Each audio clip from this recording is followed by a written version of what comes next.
Sit phul đầu dia golin nei phal hinna kian vang tu ni chan nin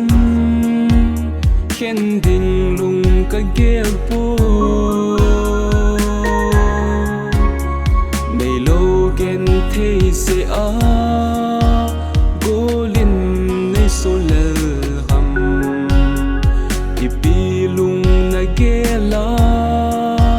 khen ding nei ko ham anai ana e nang ngai pu do hi kana gel phapoi hitya lung na gel ding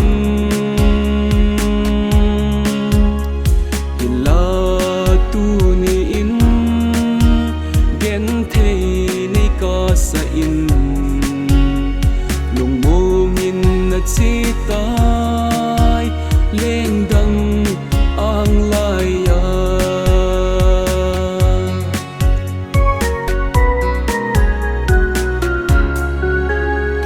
ki lung si lai chu hin gel ki te mo bo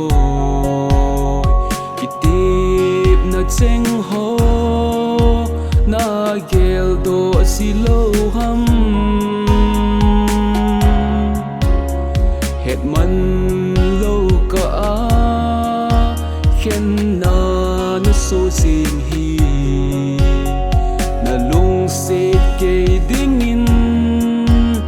a tho a ha sa si anai ana e nang ngai pu do hi kana gel phapoi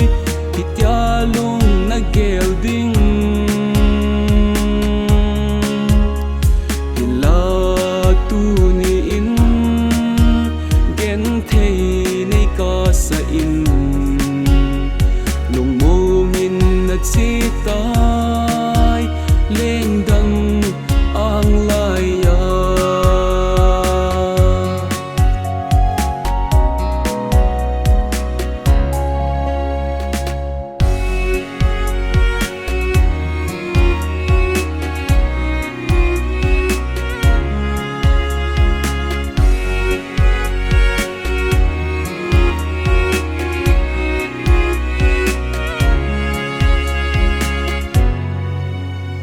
iba kalo dem ul do dia ni gun hile non hi to say lan nang ngai pul do tang nge kilung sit sunga ikhil na ho so se mai lut na salin ki ngai dam to hite anai ana e nang ngai pu do hi kana gel phapoi hitya lung na gel ding